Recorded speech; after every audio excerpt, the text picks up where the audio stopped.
Hi, welcome to my farm training. My name is Rafael and I will be with you today to explore the module number 3. You will notice that this module will be divided in two different parts, as the amount of information we're going to be sharing with you is extensive, so we have decided to divide in two different segments. I hope you enjoy our journey and let's start our class. The main subject of the third module, the module that we'll be exploring today, is totally related to the in-depth voluntary carbon markets.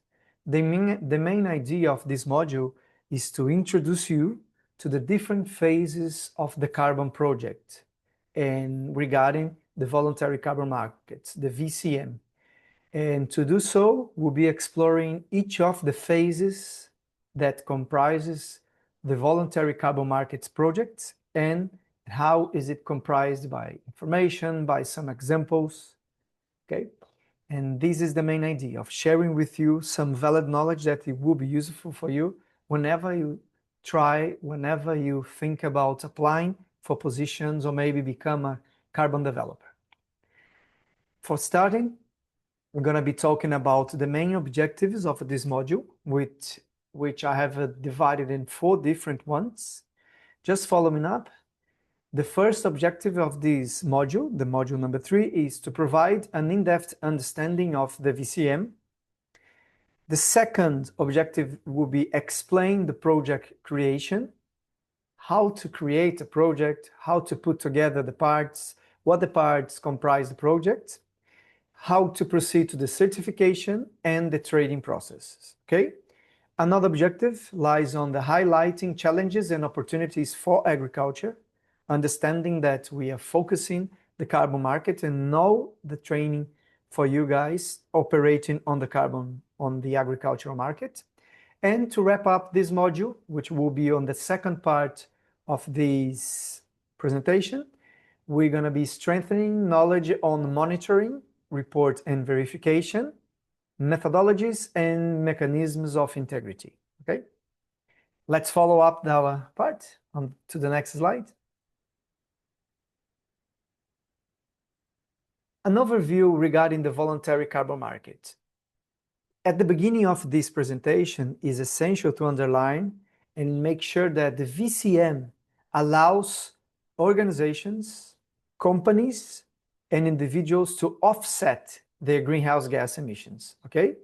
But doing so under a voluntarily basis. Different than the compliance carbon markets that I have presented you on the 2 last classes, this is under a voluntary.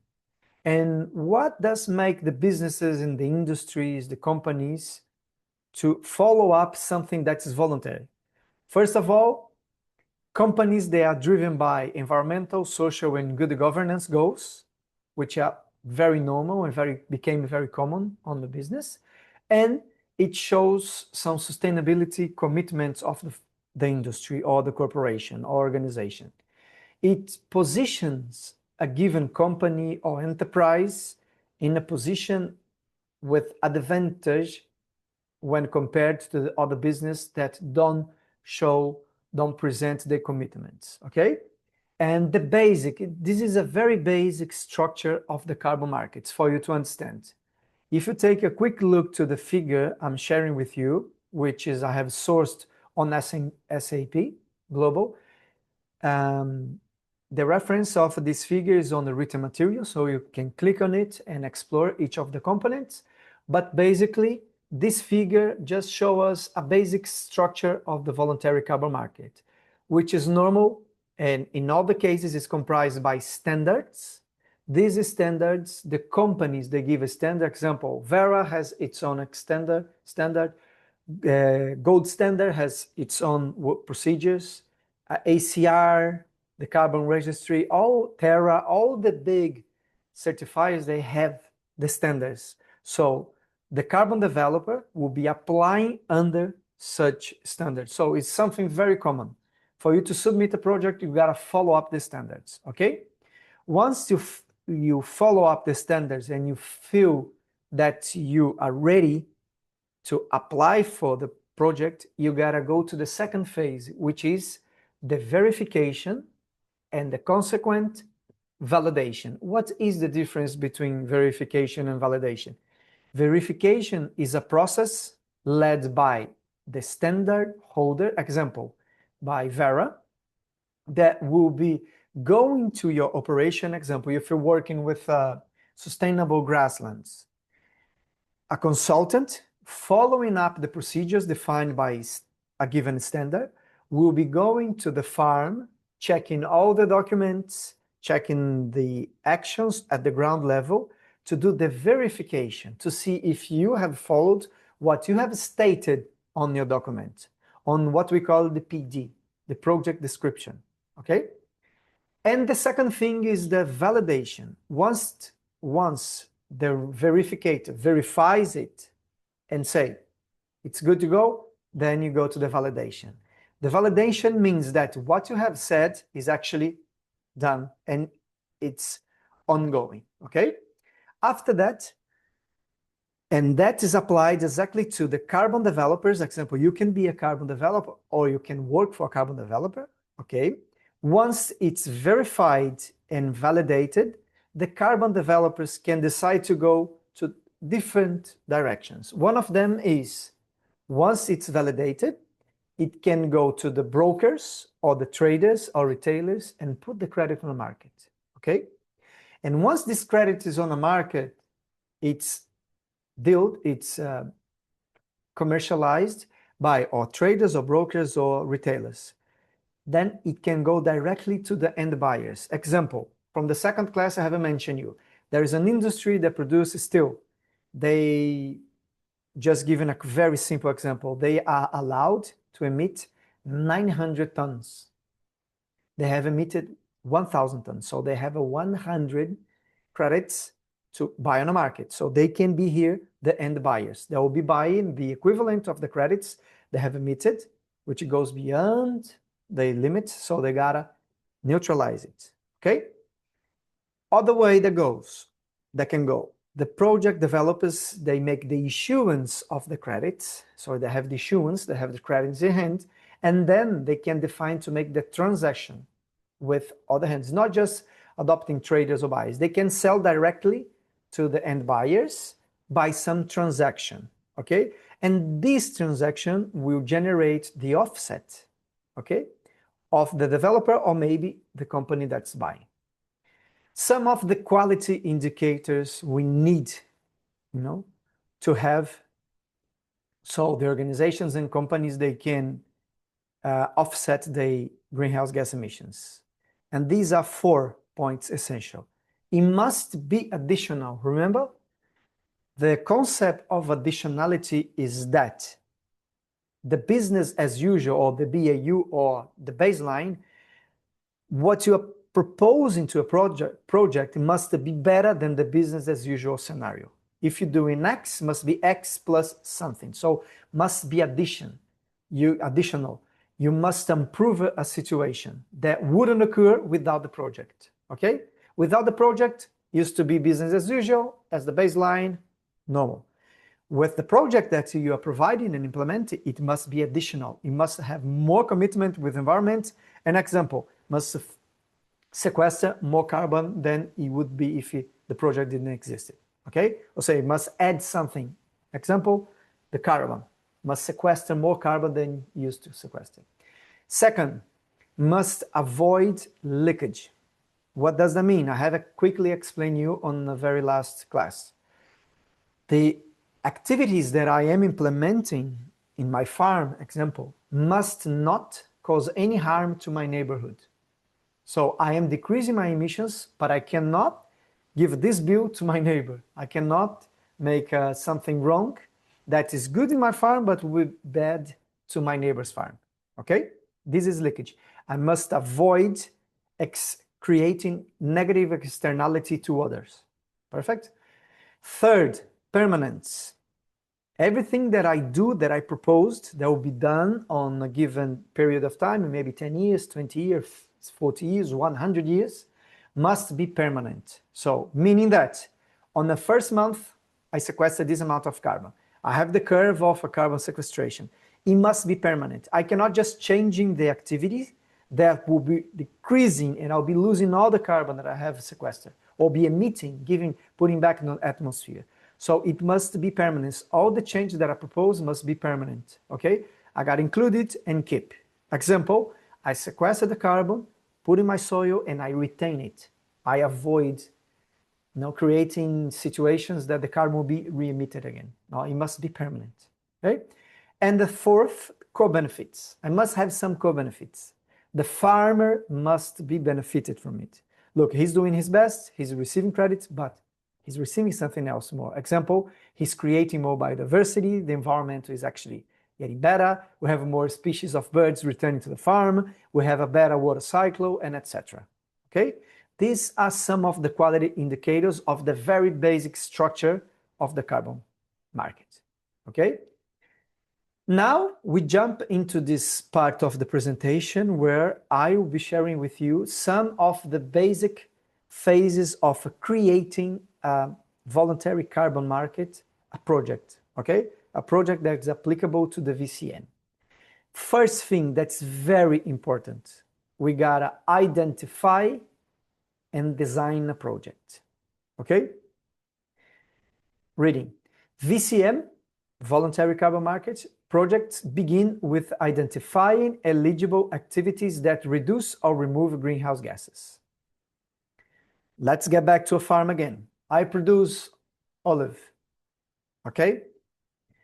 What type of activity can I implement into my olive production that will reduce or remove greenhouse gases? Example, a type of a fertilizer that I use. If I find another type of fertilizer, specifically the nitrogen one that has a nitrogen compound, if I find another brand, another type of a nitrogen fertilizer that has more nitrogen or emits less NO2, this is something that will actually reduce my emissions. This is something qualifiable I can use as activity. But I can go beyond. In between the rows of the trees, I can plant maybe some grasses, and the growth of these grasses will remove carbon from the atmosphere. And once I keep those grasses growing, respecting, example, the sward height, which is the height of the plant growing, it will help me extracting more and retain. So remember the first activity, if I change my nitrogen fertilizer for something more efficient, I'll be reducing my emissions of nitrogen. But the second activity that I have shown you, example, implementing a grass in between the rows of the plants, I'll be actually removing. So these two activities are identified and eligible, okay? Second thing, one very strong example, regenerative agriculture is something that is a very useful when you actually propose in a project, remembering that regenerative agriculture is not a science itself, it's a companion of well-known good agriculture practices or maybe climate smart agriculture practice or conservation agriculture practices, putting together the aim of regenerating the soil, improving the production while contributing with nature. That's why we call it regenerative agriculture, is one example. Other example, soil sequestration is one of the examples of project activities. Reforestation is a very strong because trees, they have the power of sucking carbon from the atmosphere and keep on the stems. So they suck and retain, okay? And other example is renewable energy, avoiding emission from coal and producing wind energy, eolic energy, or water or tide energy. That's a very different ways of producing, okay? The third part of creating a VCM project is something very, very sensible that I'm sharing with you, which is the third bullet point, is basically define the boundaries of my project.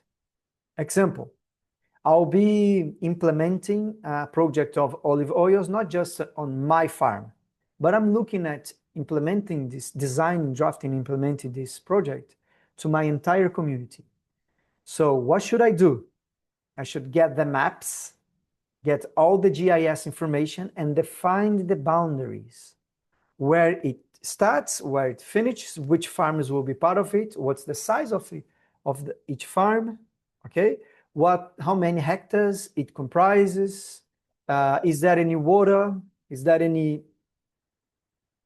water source, is that any other characteristics?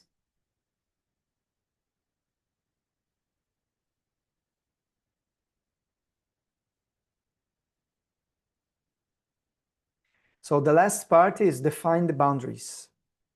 Once to define the boundaries, it's essential for us to have the maps and the GIS information of, example, the properties that will be participating on a project.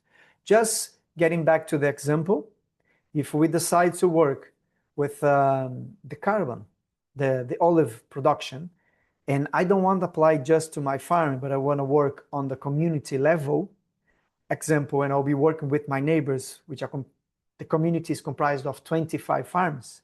I must get the maps of the 25 farms, and I must define the boundaries of each of the farms and the boundaries of the grouped projects to understand what would be the impacts at the project level, but at community level, okay?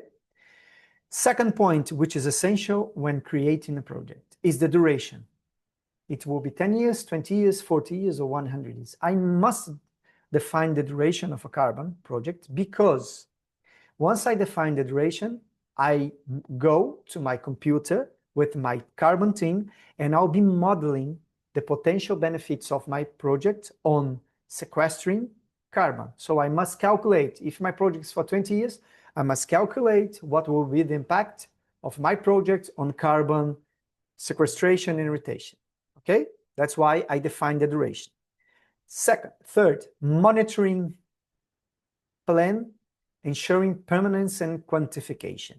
The monitoring plan is a part of the project that tells the reader, tells the evaluator, the validator, what you and your team will be doing for the next, example, 20 years. Example, we are working with the olive trees in 25 different properties. We're going to be starting for the first 5 by implementing some grasses around the areas or in between the rows, and that will be implemented on the first 5 years.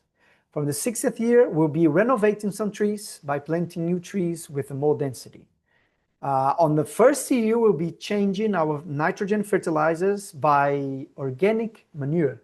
So all of these activities I have quickly mentioned must be on the monitoring plan, saying when you're going to do, how you're going to do, who is responsible, and the results of it will be that with a plan in hand, it will be easy for me to ensure the permanence of everything that I'm doing and will facilitate the quantification of the positive impacts of my project. How many tons of carbon will be sequestered, okay, from the atmosphere based on what I'm proposing to implement over the years, okay? So this is a very important, very important. So this is all about the plan. The plan will actually solidify, will help the verifier to understand and solidify what you want to implement and distribute over the time. Like the project management helps you understand how things are going to be happening and when it will happen, who will be responsible, how. It's a working plan, that must be actually registered under the verifier body, okay? Let's go again. The next part is still creating a VCM is the methodology selection.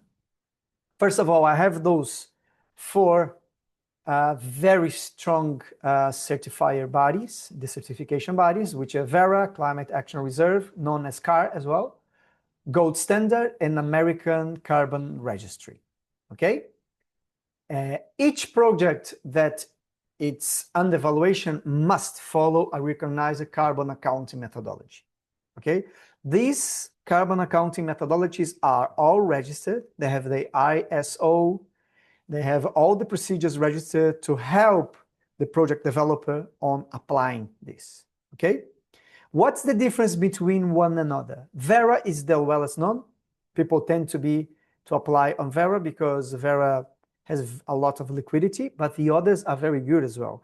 But some of them, they have methodologies more applicable to rice production, Some of them, they have methodologies applicable to biochar, some of them for agriculture and land management, and so on. Okay, so when you selecting your accounting method, carbon accounting methodology, you got to take in consideration that what type of activity I'm doing and how complex it is, and which of the verification bodies will be the best, which methodology is more applicable to my case. Okay, example that I said, Verra, Good Standard Climate Action, and ACR, American Carbon Registry. Remember, the methodology selection must ensure rigor, which is must be scientifically proved. Okay, everything that I put in a document must be scientific proof. Example, I want to use this source of nitrogen instead of that because this source has this, and that benefit. You know, always using, which is welcoming, using references stating why you are actually choosing this instead of that. Okay, so must ensure rigor, scientific rigor and experience rigor. Okay, the scientific rigor means that publications that satisfies the verification body with that. So actually confirms why using this and not using that. Second, must be transparent, must show transparency. You're going to be noticing that always when you submit a project, it will be open for public appreciation, a public consultation, meaning that the data must be very transparent, very transparent. And the third thing that's important for when selecting a methodology is the comparability. It must be comparable. I just can evaluate when I can compare. Okay, that's the principle. I produce X kilos of corn using this amount of nitrogen, but with this other source of nitrogen, I can produce the amount plus 10%. So it must be comparable. Okay. Other things, the methodology selection must define the baseline. What does that mean, the baseline, or the BAU, business as usual? Baseline is the scenario that you have now, still using the farm, the olive farm. The baseline scenario is what's happening now on your farm. Okay? By collecting soil, you'll be defining the carbon amount you have in the soil. You'll be checking what's the yields or the productivity of your olives, how much nitrogen, phosphorus, and potash, and micro and micronutrients you're using to produce 1 kilo of olives, and etc. So you must define this baseline so you can compare the baseline with the first monitoring period. Okay. Secondly, leakage. Avoid producing problems to your neighbor. So guarantee that what you do is not actually creating a negative externality to others. Okay. It must be quantifiable. It must be easy to quantify. You cannot create something that's hard to quantify. If it's hard or maybe impossible to quantify, you cannot prove that what you're doing is actually positive. And fourth, monitoring requirements. It must follow the monitoring requirements. I just give you an example. Verra normally asks the farm to do the monitoring of soil carbon every 3 years or every 5 years. Example, you have collected the soil on your farm on January 2020, and you have defined the amount of carbon on your soil organic carbon on the soil, no? On January 2020. So Verra can ask you to redo it again. I have done in the past in January 2025. Okay, so this is a requirement of the certifier. Or they can say no. For this, I ask you to do every 7 years. So you got to follow that example. And the monitoring, how to communicate the monitoring. You must follow the procedures defined by the methodology you have selected. So each of those methodologies, they have a different way of asking, doing the monitoring requirements. But for you to keep in mind, all of them, they have their own thing. Okay. For you, just bringing some example. I have a print screen, the Verra page. And again, I use a Verra because Verra has over 77, 80% of all the projects on ALM, Agriculture and Land Management registered, are all on the Verra. So Verra is very valid for you to know. So I have brought here some examples, and still regarding the validation and registration. The validation must be done by accredited bodies in ensuring compliance and credibility. This is one of them. Verra is a very credible is the strongest one nowadays. Like I said, the second bullet point, registered approval by Vera, good standard, etc. This case is the Vera. And the third bullet point is very interesting, very important. Once validated and registered, projects can start crediting and issuing VCUs, verified carbon units. This example here, if you take a quick look, you will be able to see two examples of projects that have been registered, okay? What does that mean, registered? If you see here, the first, second, third, fourth, fifth, sixth, seventh column, the status is registered. It means that it has been verified, validated, and registered, okay? The methodologies you can see on the 60th column, VM0042 for the second line, the project ID 4022, meaning that this methodology is specifically for agriculture and land management, exactly what you do back home when you work, okay? The project type was an agriculture, forestry, and other land use. Who was the proponent? Agrina APS, okay? And the name of the project, Agrina Carbon Project. I have brought you with these, I'm sharing with you this example because this is a real example. And the link to access this document is on the presentation, on the written document, pardon me. So you can click and have a look on specifically this project. And I have chosen to do so because you can click and learn about the project, see how they validate the project, how they draft, where the project has been implemented, what type of activities, who is operating. By doing so, you're going to be getting used to and getting acquainted with the carbon projects. And maybe you can contact those players of those projects to understand more about how to implement, or maybe check some opportunities, offer contributions, collaboration, and etc.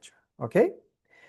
Back here again, this is very interesting way of sharing knowledge because this is this is a real example, okay? And I hope you enjoy having a look of these projects because some of them applied in Italy as well, in different countries, okay? This specific project of a green carbon project has been implemented in more than 7 or 8 countries in Europe. They have this huge area. Remember, I have mentioned to define the boundaries. The boundaries of this project goes beyond 7 or 8 different countries, and they are working with improving grazing and improving fertilizer use, which is very inspired. By reading this document, you get inspired and it will help you a lot on submitting your own project, okay? Back here again, creating a VCM project, always you need the MRV, monitor, report, and verification. How are you gonna be making sure that what you have proposed is actually under implementation, and whenever is under implementation is actually resulting positive? By monitoring. How you do the monitoring? You create the monitoring plan that will, like I said before, that will tell you, your manager and the verified, how and when you're gonna be implementing the project activities. And that is on the written document, okay? Named reporting. The reporting will communicate what you have done during the monitoring, what you have achieved, what the next steps are, and etc. Okay, which will qualify your project for the verification. What does MRV guarantees? The monitoring, report, and verification guarantees project credibility and transparency. Why credibility and transparency? Because the monitoring is a procedure well described by the methodology you have chosen. That's why it's credible. And transparent because you gotta follow up the sections of being transparent to others so the others can come, read and understand it and ask you if any information is clear, okay? Reporting, compile results into monitoring report. Remember? The results that you achieve in each year, each 6 months, each month, each 5 years is compiled into a monitoring plan that's delivered every 2nd year, every 3rd year, maybe every 5 years. You know, following up the procedures, okay? And the verification always occur with the third-party audit. What means third-party audit? It's a party, it's someone that comes from outside of your sphere of influence that will be very external to you. So someone that doesn't know you and your operation. Must be someone unbiased, okay? And this person or this group will be auditing to confirm the greenhouse gas if it was reduced, if occur reductions or removals. Okay? Again, measurement here on a figure. Projects measure their emissions mitigation activities. Measures are reported to an authorized third party, like I said, and the verification of emissions mitigations are verified and ITMOs are generated. Okay? This is how it happens. Just an example, I brought this for you to understand how we do that, just for you to understand how we do monitoring MRV, monitoring, reporting, verification on the ground level. On your right-hand side, you have an equipment that we use to collect soil, and this happens on the ground. You must go and collect the soil, following up a procedure and methodology. If you're going to be collecting 0 centimeters to 20, or maybe 0 to 30 and 30 to 50, it's defined by the methodology you have chosen, but you must perform this soil collection. Once you have the soil collection, it goes to the laboratory, and then you produce something like on the left-hand side figure. You produce a soil organic carbon map that will define the tons or the amount of carbon you have per hectare. Okay, so the little collections that you do on your field, following up some randomized procedures that are defined by the verification body or defined by the methodology you have chosen, will help you form a soil organic carbon map. This soil will stay with you and go to the verification body. Once they have this soil map in hand and they are on time to verify and validate, they go to the field on the location that you set, and they will be checking and doing the double checking to see if what you have published is actually real. Okay? This is normally used to collect data on the land use, data on the soil organic carbon, data on methane emissions and nitrogen oxide emissions, and etc.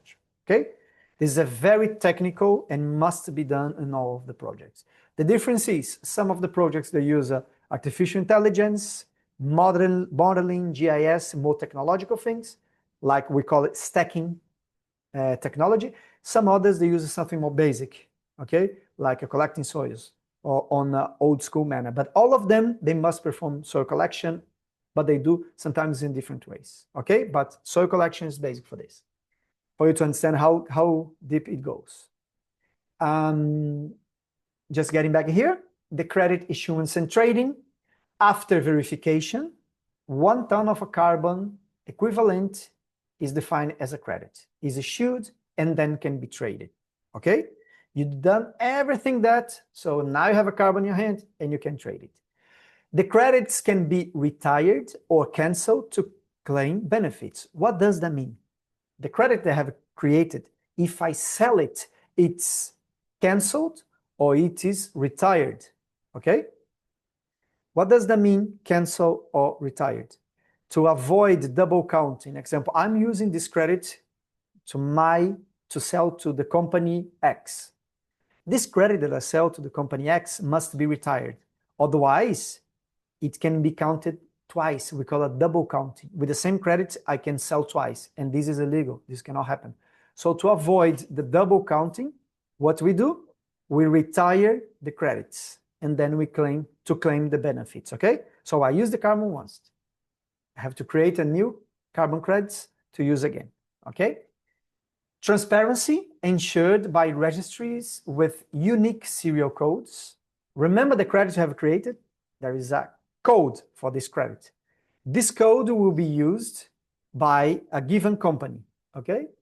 This company will register this unique serial code and will be retiring and canceling your credit. Boom, retired. So this makes transparent that the credit they are using actually is retired. You won't be used twice for other purpose, okay? Always bring transparency that you can check on the websites and making sure has been used once and clearly and fairly, okay? Here are some of the opportunities offered by the carbon credits. On the right-hand figure, I have brought something that touches me because I, as a practitioner and researcher, I work directly with the carbon projects, diving deeper into regenerative agriculture. And this figure is very interesting because it compares regenerative agriculture with degenerative agriculture. If you take a quick look on the left-hand side, using plowing on plowing on plowing, you see that this type of agriculture actually competes with the nature. It disturbs the soil a lot and tends to use a monoculture. Nature itself is very hard to find a monoculture. When you turn things too simpler, you start to lose biodiversity, okay? And it has a type of a vision that we call a reductionist, meaning that everything's reduced. You don't have more biodiversity, you don't have more life on that. On the other hand, if you take a look to the right-hand side, the regenerative agriculture tends to partner with nature, to understand the patterns of nature, copy and improve it under economical activity, because agriculture is economical activity, okay? Regenerative agriculture it's a must, protect the soil, okay? How you do this? By using no tillage, by bringing the next bullet point, which is diversity, combining different crops instead of having monocrops, combining crops that will benefit your soil and will benefit the next crops that will come. And it must adopt a holistic view. I'm not sure if you're acquainted with the word holistic. Holistic coming with the Greek. The holus means the whole. So you must take a look to the whole system. I don't want to improve only my crop or my grazing or my livestock. I want to improve the entire thing, the nature, the atmosphere, the soil microbes, and etc. Okay? I have put this on purpose because this is very important for us. The carbon markets, they have the potential of pushing regenerative agriculture, helping farmers producing more and better while generating carbon credits. So it's a win-win-win situation, okay? Back here to the presentation, carbon credits finance climate positive transformation. Once you create the carbon credits, you're gonna be having an extra asset that will allows you to finance climate positive transformation, such as going to a more diverse system that benefits not just the crop, but the soil and the atmosphere, okay? This is one example. Second, provide incentives for low carbon agriculture and reforestation. Indeed, once you have a successful registered carbon project with the carbon credits, the VCUs, verified carbon units, you can provide to others or to yourself, to your own company, incentives to a low carbon agriculture. Example, I have 500 hectares. I'm able to start in 100 hectares. If I create credits, those credits will help me expanding to other 50 hectares, 10 hectares, whatever. So I can afford going further because I have a better production system that's actually improving my production while creating carbon credits. It's a virtual cycle that helps me improving and keep improving, okay? Third, regarding the opportunities offered by the carbon credits, it acts as an environmental and financial assets with rising market value. Indeed, the market value of carbon credits is something that we are expecting to go up. So it will be on fashion soon because once you understand the carbon market, once you understand how to work with the project, how to make it happen, once the farmer himself or herself understand that regenerative agriculture is applicable and it can benefit not just production, but the creation of a VCM, of a credit, a VCU, the virtual cycle just grow and grow. I'm firmly believer that's one of the ways, not the only, but one of the ways of the VCM to really promote regenerative agriculture and more sustainable food production systems that actually contribute with the global development goals, okay? This is the first part of our module 3. I hope you have enjoyed this part. I'll give you a time and we'll return to the second part of our module 3. And I really hope you have enjoyed it and I'll see you soon. Thank you.